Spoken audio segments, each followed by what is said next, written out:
In that dream I thought the eastern sky grew dark, and there was a growing thunder. But in the west a pale light lingered, and out of it I heard a voice, remote but clear, crying, "Seek for the sword that was broken. In Imladris it dwells. There shall be counsels taken, stronger than Morgul's spells. There shall be shown a token that doom is near at hand, for Isildur's bane shall waken, and the halfling forth shall stand."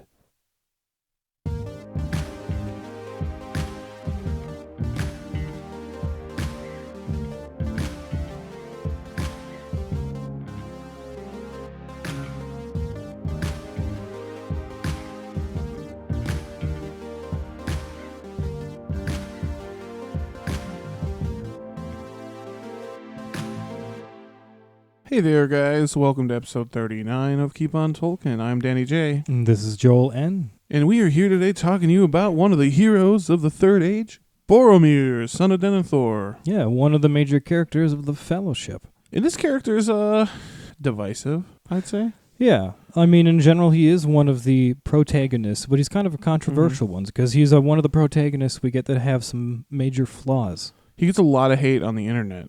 Yeah, he does. Yeah. But the fuck internet. yeah, so today we're going to be talking about the first of the sons of Denethor. So briefly, we'll just touch on who was Boromir. Well, he's the eldest son of Denethor II of Gondor, the steward. Which makes Boromir makes Boromir a steward prince of Gondor.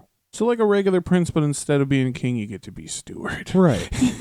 It's kind of like being a prince, but a little lesser than. Yeah, yeah.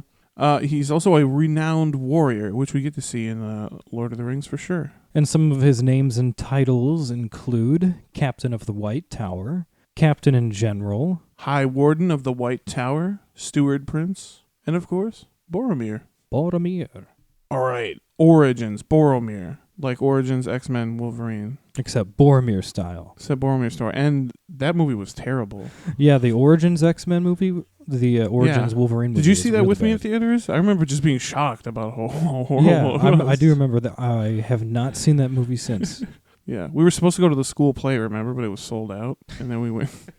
Yeah. Fun times. Don't see that movie, guys. It's awful. Anyway, the origins of Boromir are much more interesting than X-Men Origins Wolverine would ever be. So Boromir was born in the year 2978 of the Third Age to parents Denethor II and his wife Finduilas. Yeah, and Denethor was he was the steward of Gondor at that time, so position of high power. Mm-hmm. And Boromir being his firstborn son would make him next in line for that same position. Yeah. And they also had another kid, the younger brother, Faramir, and he was born 5 years later in Third Age 2983.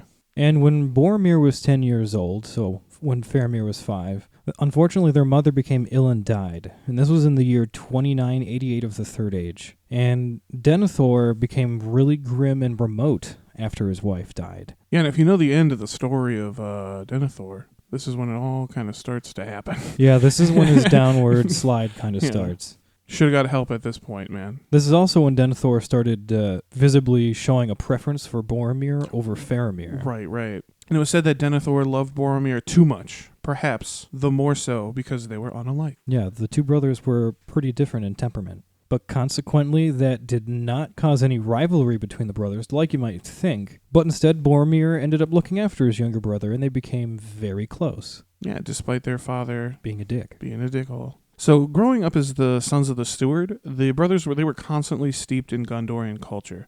So it's kind of their job to carry on the line of Numenor, right? Right. And like something that's important to note about Gondor during this time, about 500 years prior to this, we're kind of talking about the time when Boromir and Faramir were kids. About 500 years prior, in the year 2475, that's when the Watchful Peace ended in Gondor. Right, and if you remember back from our Gondor episode, that was when basically the current war that is happening in Gondor in the Lord of the Rings has started, right? Yeah, this is when Sauron comes forth again and starts attacking them and starts aligning with Haradrim and Easterlings and such. So Gondor's basically been under constant threat from orcs, Easterlings, Haradrim for the past 500 years.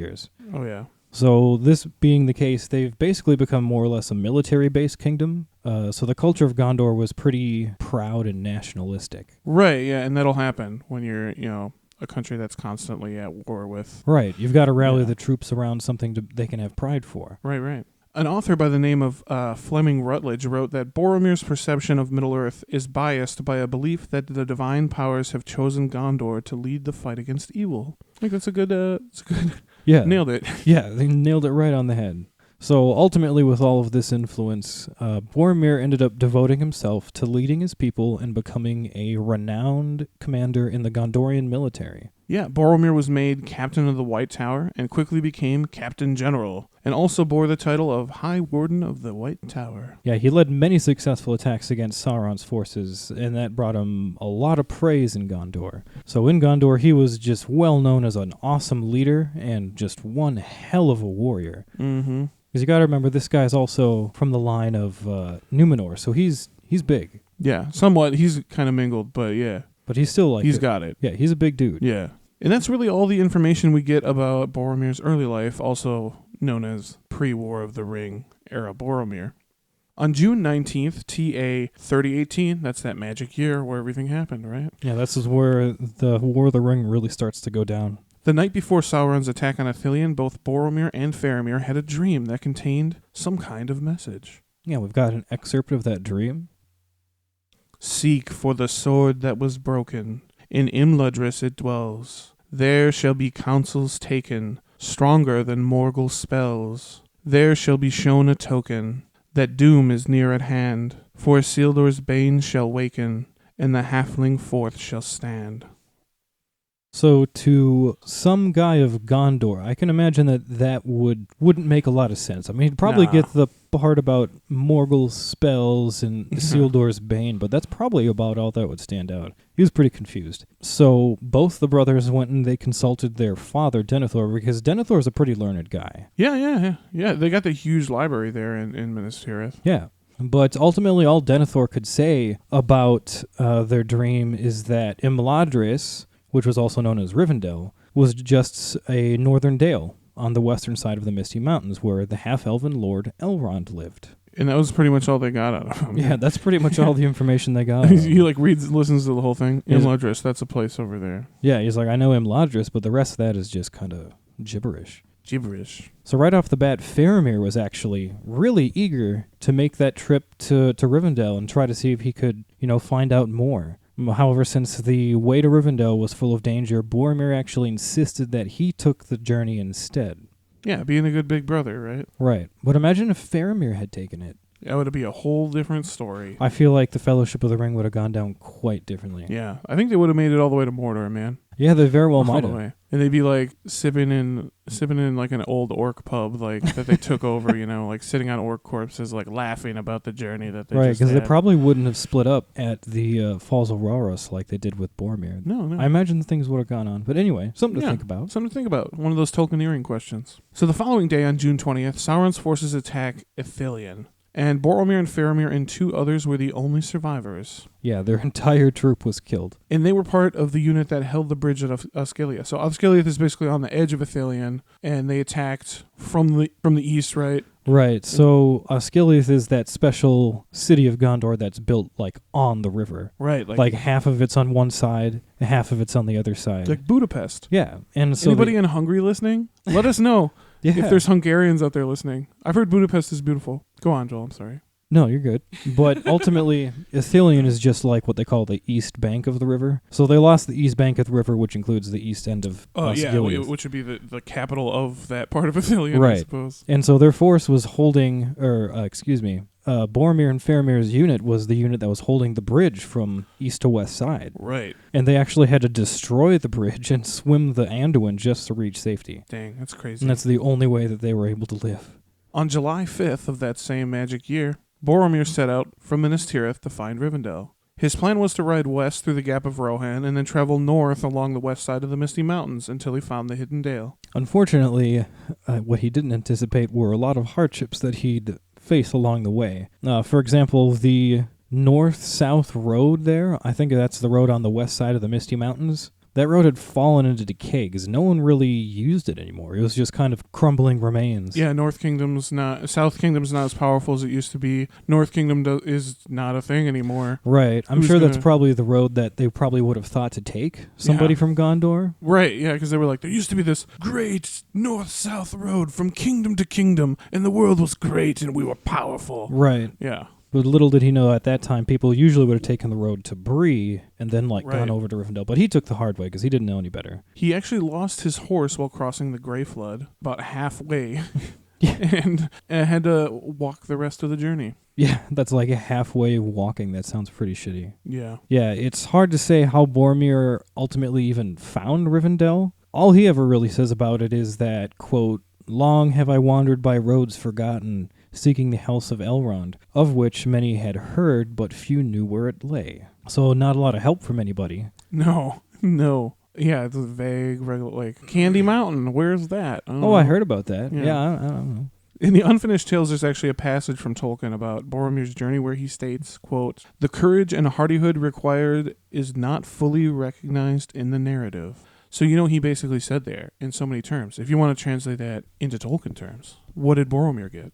Shafted. That hit me right. I was like, what are you talking about? And you made eye contact, and I was like, shafted. Shafted. Boromir, shafted. Tolkien even said he shafted. Yeah, right out of the original book. He's sorry, I shafted you. Ultimately, Boromir's crazy intense trip took a total of 110 days. That's just 10 days shy of 4 months. Dang. Yeah, that's a hell of a journey. Boromir arrives in Rivendell at night on October 24th. That's 4 days after Frodo and friends. And he is welcomed and invited to be part of the special council that's taking place the following day, which we know of as the Council of Elrond. And if you want to know everything about the Council of Elrond, anything at all, go back to our 2-part episode. That's episodes 20 and 21. We talk about everything. We talk about stuff that events that led up to the council, and then all the people that were there and what they talked about. It was a fun episode too. There are some really good excerpts in that episode. And we'll talk a little bit more about that episode in a second here, because we did make a mistake in that episode we want to address. Yes, we do. But all in all, we're not going to get too deep into the Council of Elrond because there was a lot that happened. Like we said, just reference our last episode about the council if you want more. But we're going to kind of pick at Boromir's role throughout all of this. So in the books, in the Fellowship of the Ring, this is actually when we get our very first description of Boromir. Yeah. And so we've got a nice excerpt about that. "There was a tall man with a fair and noble face, dark-haired and gray-eyed, proud and stern of glance. His garments were rich, and his cloak was lined with fur, and he had a collar of silver in which a single white stone was set. His locks were shorn about his shoulders. On a baldric he wore a great horn, tipped with silver, that now was laid upon his knees." Yeah, remember that horn. Yeah, remember that horn. That horn's pretty sweet. The horn is sweet. And Tolkien wrote that he was about 6'4", which for you non-Americans, for pretty much everyone else in the world, who uses metric system. I'm sorry, for everyone else in the world, he's 193 centimeters tall. For all of our metric friends. Yeah, you guys are right. We are wrong. I apologize. So at the council, Boromir also learns that the One Ring still exists and that it has been found. And this is huge news to Boromir. Oh, yeah. This is huge. They totally thought it was gone. We've actually got a excerpt about this revelation. Boromir broke in. "So that is what became of the ring," he cried. "If ever such a tale was told in the south, it has long been forgotten. And I have heard of the great ring of him that we do not name, but we believe that it perished from the world in the ruin of his first realm. Isildur took it. That is tidings indeed." Yeah, really soaking that in. It's a lot of big news. Yeah. And at this council, Boromir talks a decent amount. And he also talks about one of the things is Gondor's struggle against the nameless enemy who has arisen again. Right, because he didn't really come to learn about the ring. He had plenty of his own reasons. He also talks about Mordor's newfound alliances with the Easterlings and the Haradrim, and the sudden attack and fall of Ithilien. And he talks about a new evil power at the fall, a new evil power rising after the fall of Ithilien that they had not felt before. And this is most likely the Nazgul. Yeah, or rather a single Nazgul. They said there was a single rider at the fall of Ithilien. Right. And if a single rider can do that much damage, I can't even imagine what all 9 would be like. Oh, yeah, it'd be terrible. So Boromir also goes on to talk about their struggle in just holding that western half of Osgiliath, the western shore of the river there. And then he starts harping about basically the lack of help in their efforts to defend the West from all these enemies. And nobody's helping us. Yeah. But more chief than that, he had a dream. And we talked about that a little bit earlier here. Mm-hmm. And he wanted to, he recited the dream for them, which is that excerpt. Right. That was ultimately like his main reason for coming to the council. This dream is what set him off, made him go on the road. And he just kind of fell into this council about the One Ring and all this. He didn't ask for this. Right. And he's like, by the way, I came here because I had this crazy fucking dream. Yeah. You know, about this whole like halfling and the Isildur's Bane and the sword that was broken. Like, what is all this nonsense? In response to this strange dream, Aragorn reveals himself. He pulls out the broken blade of Narsil, shing, and explains Frodo's the halfling. And Isildur's Bane is actually the one friggin' ring. Yeah, he just kind of lays it all out for him. He's like, oh, by the way, this is what your dream means. You came all this way. Here you go. Yeah. We were talking about this earlier, that would kind of be fun, is if we did like a dude version of this scene. Yeah, and like where he's like a bro version of the Lord of the Rings. Yeah, and like he'll tell his dream, and then Aragorn will just unsheath the sword and be like, "Bro, dude," and then he'll be like, "Dude," and then he'll point at Frodo and be like, "Bro, halfling, bro, dude," and then Frodo will be like, "Dude," and then they'll be like, "Dude," and he's like, "The Isildur's Bane, bro," and he'll be like, "Dude." Yeah, dude. Yeah, dude. Fucking Elrond's like, my dudes, please. So Boromir doubts whether Aragorn is indeed the heir of Elendil. Obviously suspicious. Yeah, this is also very big news. Hey, the king's here. Yeah, dude. Like, yeah. Yeah, you know how you're Stewart? Not anymore. So he's obviously a little put off by that. He doubts it. And when he doubts whether or not Aragorn is actually the heir of Elendil, this is when little Bilbo Baggins gets kind of pissed off. Oh, yeah. And he hops up and he recites his whole all that is gold does not glitter poem, which is super fun. Yeah, everyone remembers that one. The crownless again shall be king. Yeah, after his Bilbo's little poem, that's when Aragorn ultimately forgives Boromir for doubting him. He's like, yeah, I know I don't look like a king. He's just some dirty ranger from the north. Mm-hmm. But then he also kind of rebukes Boromir for his complaints that only Gondor was defending the free folk, because that was totally not true. So after Aragorn kind of clears the air of that, then Boromir goes ahead and doubts whether or not the ring presented by Frodo is actually the same one ring that was lost by Isildur. He's like, I mean, you're telling us these stories and you show me a ring. How do I know that this is that, you know? Mm-hmm. I think he's kind of the reader at this point, too. Yeah. He's the one asking the questions that need to be asked right now. Mm-hmm. And Elrond then invites Bilbo, Frodo, and Gandalf to tell their parts of the story to put this shit all together. Yeah, to kind of clarify where it went from Isildur to now. Mm-hmm. And then when it gets suggested that they destroy the ring, that's when Boromir becomes visibly frustrated. And then he brashly recommends that they actually use the One Ring as some kind of a power to defeat Sauron. And we've got an excerpt about that. Boromir stirred, and Frodo looked at him. He was fingering his great horn and frowning. I do not understand all this, he said. Saruman is a traitor, but did he not have a glimpse of wisdom? Why do you speak ever of hiding and destroying? Why should we not think that the great ring has come into our hands to serve us in the very hour of our need? Wielding it, the lords of the free may surely defeat the enemy. That is what he fears most, I deem. Gandalf and Elrond, they jump and they immediately dismiss that. They're like, "Hey, Boromir, that's stupid. That is not going to work. That is the kind of thinking that got us here in the first place." They're just like, yeah, no. Yeah, the ring is ultimately irrevocably evil, and anything done with it ultimately turns evil, so no. By the end of the council, it is pretty much agreed on that they will destroy the ring. And I say pretty much because Boromir doesn't agree still.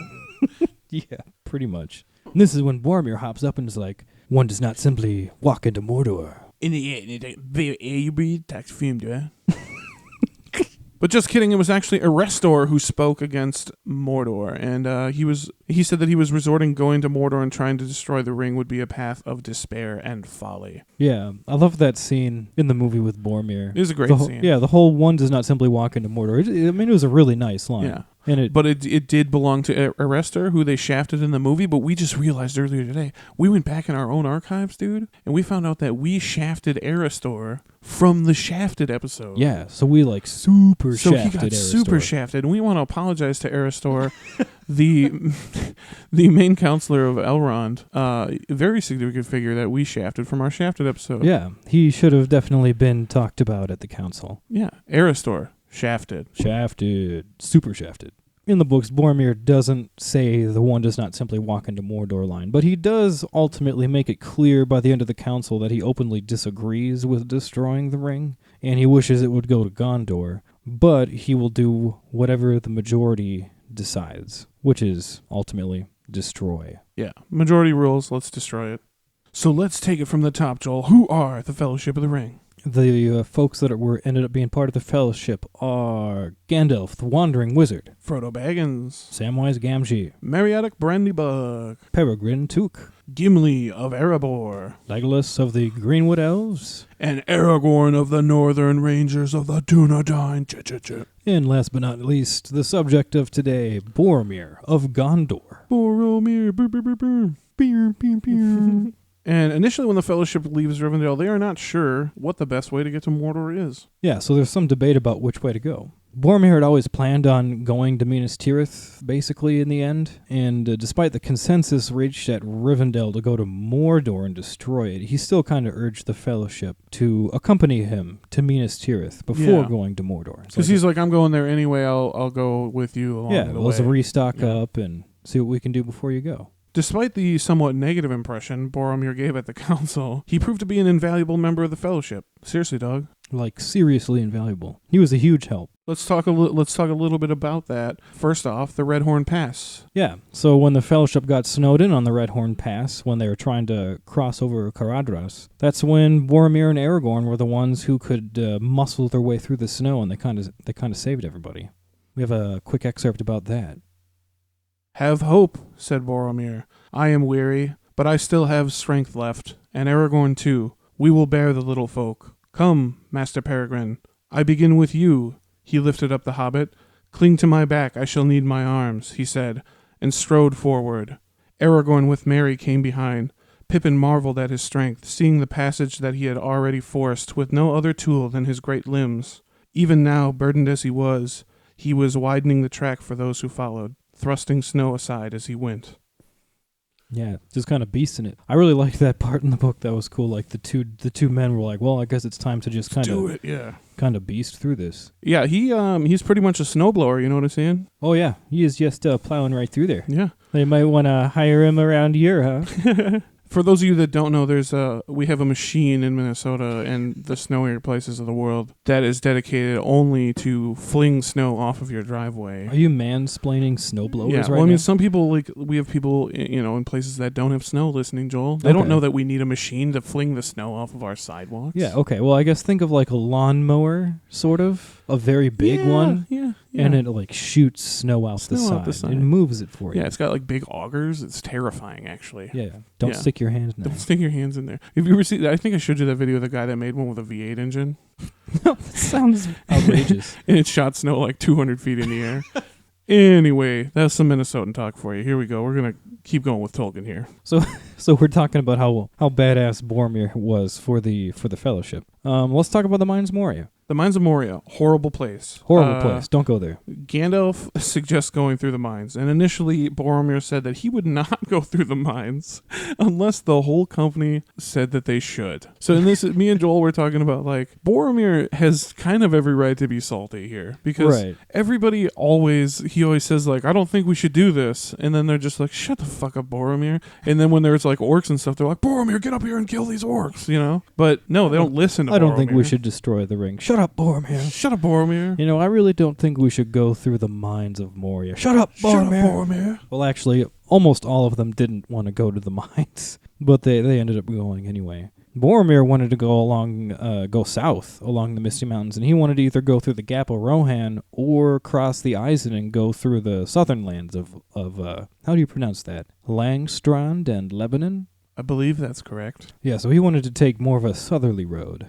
But as we know, they ended up going to Moria. Yeah. And at the doors of Durin, Boromir was angry that Gandalf did not know the password, and he threw a stone into the water. Yeah, that was Boromir that threw the stone. Yeah. because he was frustrated. This alerted the Watcher in the water. No good. Yeah, and that's when we get that scuffle. Yeah, and in the Mines of Moria, he proved himself a capable warrior when he and Aragorn fought off large numbers of orcs and goblins. At one point, he goes after the troll, doesn't he? He notches his sword on the troll's arm. Yeah. I totally He tries that. to hack at the troll, and then he busts up his sword, and then Frodo comes in with Sting, his elvish blade, and he's like, "For the Shire!" Yeah, stabs right through it, yeah. The Hobbit's blade... is the bites deep bites or something deep. like that, yeah, says Aragorn. So at the Bridge of Khazad-dûm, remember that horn that we mentioned earlier? Mm-hmm. He uses his great horn of Gondor, and he actually blows on it, and it's so loud and powerful that it stalls the approaching Balrog and all the goblins, just for a second. It was intimidating, to say the least. To say the very least. We got a little excerpt about that scene. Then Boromir raised his horn and blew. Loud the challenge rang and bellowed, like the shout of many throats under the cavernous roof. For a moment, the orcs quailed and the fiery shadow halted. Yeah, it's a hell of a horn. Yeah. Stopping a Balrog in its tracks. Yeah, dude. And after the loss of Gandalf at the Bridge of Khazad-dûm, Boromir had to be forcibly removed from the battle. Yeah, he was not about leaving someone behind. Yeah, no, he was like, let's take this fucking Balrog. We can do it. Yeah, Aragorn had to like call him back like numerous times or something. Like, Boromir, come on. And that's one of the things that people remember about Boromir. Is he's always he was the last to leave. Mm-hmm. Last to run away from a fight. Yeah, he does not run from battle. Next leg of the journey brings us to the woods of Lothlorien. After leaving Moria, Boromir actually disagrees again with Aragorn's decision to continue to Lorien, arguing that going south would be better. Yeah, Boromir, he believes a lot of the old stories that are told in Gondor about the elf witch Galadriel and her magic, and he genuinely thought that she was going to fuck with them if they went into her forest. But as we know, he eventually agreed and they went anyway. Just, fuck you, Boromir. Fuck you, Boromir. You shut up, bro. Upon meeting Galadriel, Boromir is disturbed by the Elven Lady's testing of his mind. As we talked about in one of our previous episodes. What episode was it again? We mentioned it in the Elrond episode, and I think we kind of talked about it in the Finrod Felagund But not by name, yeah. So not by name, but those characters, including Galadriel, they have the art of Osanwe, which is the art of entering people's minds. Yeah, it's like a light mind-reading ability. Yeah, it's not quite like I can see everything you've ever thought. Yeah, they're able to see things you're more or less willing to show them. Mm-hmm. So like in the case of Finrod Felagund, we talked about, it helped him interpret speech of a language he didn't know. You know, they'd blab at him in some language he didn't know, but since they're trying to communicate something to him, he can kind of read it out of their mind. Yeah. Which is cool. Yeah, it was super cool. And Galadriel uses this, and he doesn't like it. Yeah, he doesn't like it one bit. Before the Fellowship leaves Lothlorien, Galadriel gifts Boromir with a golden belt and one of the green elven cloaks and brooches. Yeah, one of those cloaks that everyone in the Fellowship got. Galadriel gives the Fellowship 3 boats so they can ride the Anduin south until they reach the lake of Nen Hithoel. Is that right? I think that's how it's pronounced. Yeah, above the falls of Raros. Yeah, and then at that point when they get to the lake, that's when they basically realize they're going to have to make a decision. Which way do we go from here? Because at this point, they're still undecided on how to get to Mordor. They're just kind of, do we go to Minas Tirith first, or do we go a different route? And so this is when Boromir's lust for the ring starts to kind of get out of hand. Mm-hmm. Yeah, as the story goes on, as we know, Boromir gets a little more seduced. There's actually a fun, well, I shouldn't say fun. There's a scene along the river. It's fun. It's fun. There's a scene along the river where Boromir really starts to kind of show there's something up, and Merry and Pippin get kind of concerned. We've got a excerpt about it. Merry and Pippin in the middle boat were ill at ease, for Boromir sat muttering to himself, sometimes biting his nails, as if some restlessness or doubt consumed him, sometimes seizing a paddle and driving the boat close up behind Aragorn's. Then Pippin, who sat in the bow looking back, caught a queer gleam in his eye as he peered forward gazing at Frodo. Yeesh. Yeah, so you can kind of see some obvious lusting here for the ring. Yeah, lusting for something. I just love that because I just think of poor fucking Merry and Pippin. They're just sitting in this boat, him like, what up, man? Just like frantically paddling, just staring at Frodo the whole time. They're just totally wigged out this whole time. Like obviously Boromir's acting weird, and they're just like sitting there munching on lambus bread, trying not to cause anything. When the Fellowship reaches the lake of Nen Hithoel, above the falls of Raros, they camp out on the western shore to decide where to go from there. And Frodo wanders off into the forest to think, and Boromir followed. Pretty predatory-like. So in the forest, on the slopes of the hill there, and the hill's called Amon Hen, this is when Boromir slowly begins to give in to the ring. Boromir privately confronts Frodo and urges him to use the ring in Gondor's defense rather than to throw it away. And one of the ways that the ring seduces Boromir is by appealing to his sense of duty to his people and his belief in his own integrity. He kind of like makes him feel righteous about what he's doing. Right. And we've got an excerpt about that. True-hearted men, they will not be corrupted. We of Minas Tirith have been staunch through the long years of trial. We do not desire the power of wizard lords, only strength to defend ourselves, strength in a just cause. And behold, in our need, chance brings to light the ring of power. It is a gift, I say, a gift to the foes of Mordor. It is mad not to use it, to use the power of the enemy against him. The fearless, the ruthless, these alone will achieve victory. He's just completely unloading to Frodo here. Yeah, dude. Just you need to talk to somebody before it gets to this point, Boromir. We can't help you now. Like it's just like he needed a psychiatrist a long time ago. A while back. But Frodo refuses Boromir's offer, I guess, and finally succumbs to the temptation and tries to take the ring by force. Little excerpt about that. No, no, cried Frodo. The council laid it upon me to bear it. It is by our own folly that the enemy will defeat us, cried Boromir. How it angers me. Fool, obstinate fool, running willfully to death and ruining our cause. If any mortals have claim to the ring, it is the men of Númenor, and not halflings. It might have been mine. It should be mine. Give it to me. Yeah, I love that part in The Lord of the Rings. It's one of my favorite moments. Sean Bean fucking kills Yeah, that whole scene of the temptation and everything. Oh my god. Yeah, it's one of my favorite scenes in all of movies. You get chills watching him break down like that. So at this point, Frodo, understandably freaked out, he puts on the ring and he flees. Yeah, he just dips out. Goodbye. And Boromir, instantly realizing his betrayal, immediately repented, and he wept. He literally wept. Just broke down crying. Yeah, after a while of unsuccessful searching for Frodo, Boromir finally returns to the Fellowship at their little camp on the lake, and he tells him about Frodo's disappearance, kind of vaguely. Yeah. He doesn't tell him about his betrayal, but Aragorn kind of suspects. Yeah. He's like, "Did you see Frodo?" He's like, "Yes and no." And he's like, "Is that really all you have to say for yourself, Boromir?" Yeah, he's like, "Really?" Yeah, and I think he says, "For now." For now, yeah. He's like, maybe I'll tell you later. But then at that point, that's when everyone freaks out and, like, everyone scatters. Scatter! And, like, everyone goes running off in different directions. And, you know, the hobbits go running off into the woods.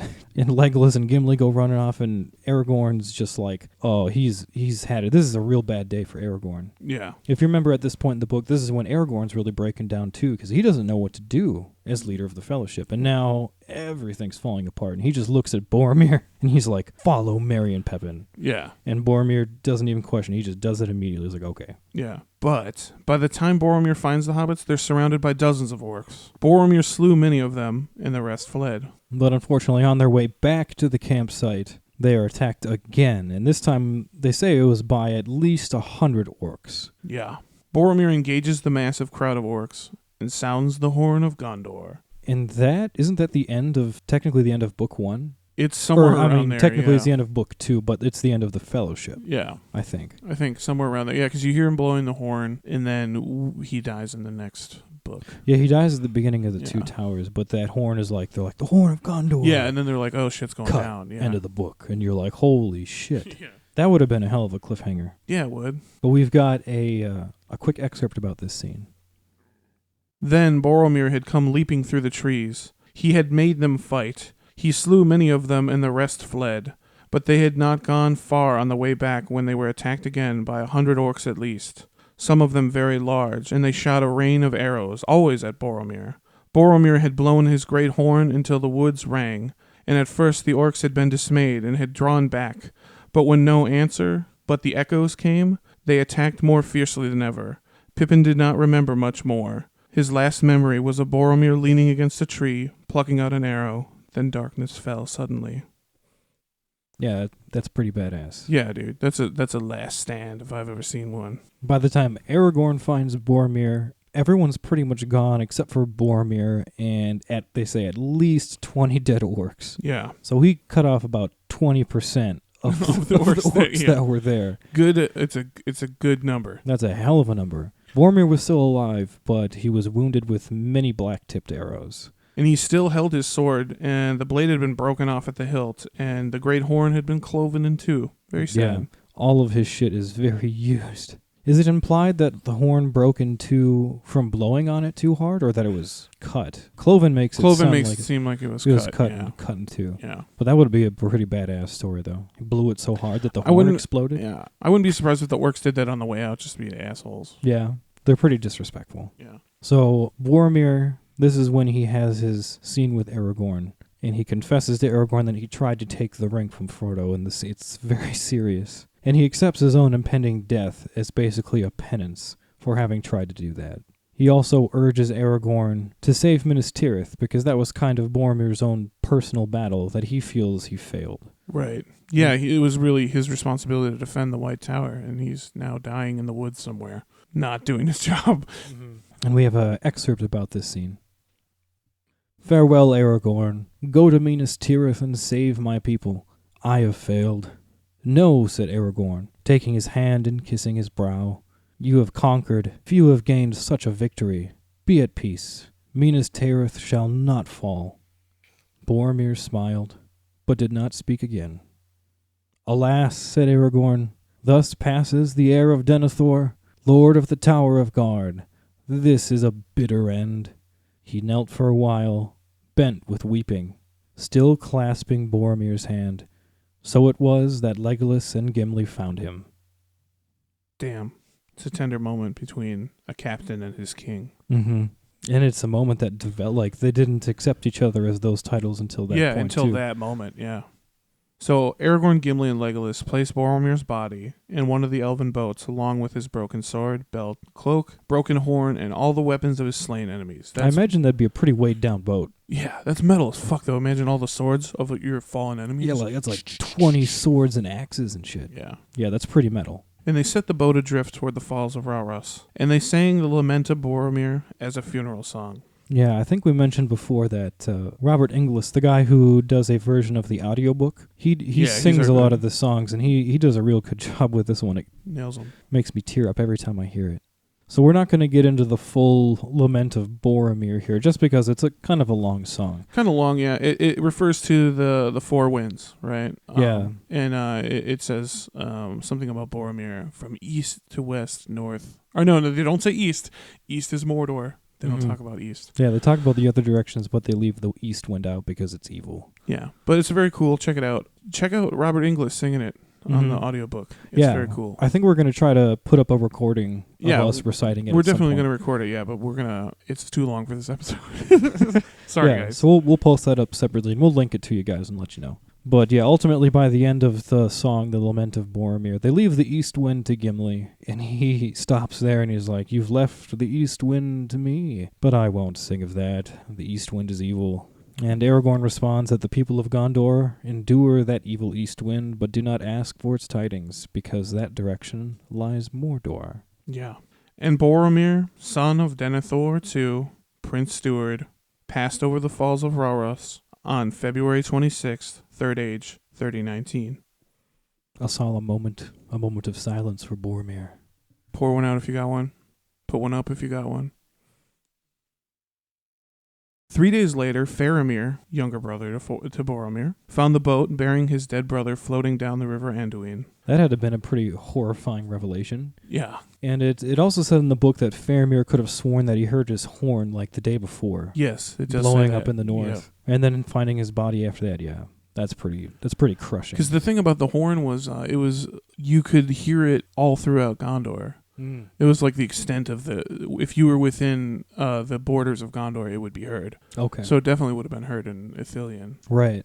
Yeah, the two halves of the horn were later washed on the shore too, and they were collected and brought to Denethor, which is how Denethor ultimately found out about Boromir's death.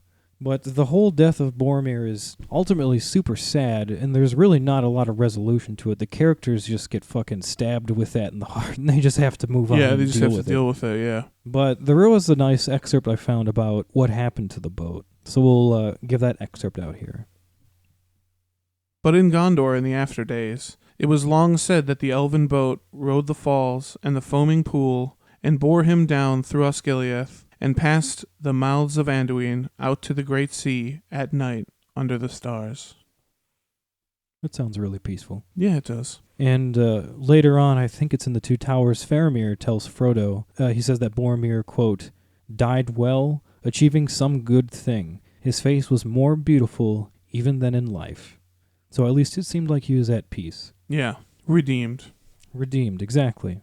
And that's more or less the end that we have for like the history of Boromir. Right. But I like that you mentioned that he was redeemed, because that's kind of one of the main things about Boromir. He was one of those protagonists that had those obvious flaws in Tolkien, but he did really redeem himself, I feel like. And for the most part, always tried to do what was the right thing. Yeah, for the most part he did. Case in point, the Fellowship says, let's do this, even though you disagree. You do it anyway. Every time. Yeah, Every like we time. pointed out, it was like, what, 3 times in a row? They were just like, they were fuck you, just- Boromir. yeah. But he went along with it anyway, and he did the best he could. Yeah.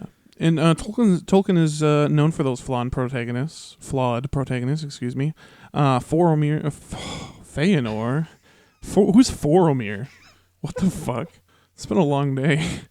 Fëanor and Turin Turambar. Yeah, Boromir is often compared to Fëanor and Turin Turambar, because those are 2 other characters that are technically protagonists, but, you know, they have their flaws. Right. Fëanor is, well, he's a pretty big dick. Yeah. Like, I'd say calling Fëanor a protagonist is arguable, but I think Right, I yeah. think ultimately he Yeah. is supposed to be. Yeah. And it's always pride. Yeah, that pride is usually the big is the thing. problem. And then Turin Turambar, I think his character is super interesting because, like, I don't know, all the bad shit that happens to Turin isn't necessarily because he's super prideful. There are a couple instances that sort of come of that, but, like, in general, Turin's life just kind of fucking sucks because he was cursed. Yeah, he was cursed, yeah. And, like, I don't feel like I guess he did kill the dragon in the end, so there was some redemption. Yeah. Yeah, he got rid of Glaurung. He got rid of Glaurung. That's true. Yeah. I guess I always liked Boromir in comparison to those other characters, though, because of his self-sacrifice, I guess, in the end. Like, yeah, totally. And then the film, which we wanted to talk about a little bit, Sean Bean plays him, and Sean Bean kills it. But that you can't beat Bean. Yeah, you can't beat the Bean. And the death scene in that movie is just one of the greatest death scenes of any movie, and I've seen so many movies. Yeah. That one really tugs at your heartstrings every time. Yeah, every time it gets me. As soon as that first arrow hits and the music like cuts. Oh, yeah, dramatic. Yeah, crazy. But yeah, we wanted to talk about how he was really good at portraying this, both the strength of Boromir, but also the vulnerability that he has, and like, you know, his worry about, you know, doing his duty, and, you know, he loves his brother as well, and he also loves his father. Yeah. I mean, anytime I picture Boromir, I more or less picture Sean Bean or something similar to his character, because I think Sean Bean just hit that character. Just hit it on the head. Right on the head. Yeah. Like, that was perfect. If anybody else disagrees, hit us up. Yeah. I'd like to hear tell your us arguments. what you think. Who is your favorite flawed protagonist in Tolkien? Yeah. And do you think Sean Bean did a pretty good job with Boromir? I think he did. Yeah. Like and subscribe. Yeah, smash that like button. Remember we kept saying that on the drunken special? Really, we should say that every time. Smash that like button. Our editor keeps telling us we have to tell people to like our stuff. Please like our stuff. Please like our stuff. Please like our stuff and tell other people to like our stuff, even if they don't. But that's basically all we got for you guys today. Time for our favorite segment. What did we learn today on KOT? Boom. So today we learned all about Boromir, and that included Boromir's birth and his origins in Gondor, Boromir's outright devotion to Gondor, the events that led him to the Council of Elrond. We learned about Boromir's invaluable contributions to the Fellowship of the Ring. And we mean invaluable. That guy was a huge help. We learned about his seduction by the ring. And his ultimate redemption and death.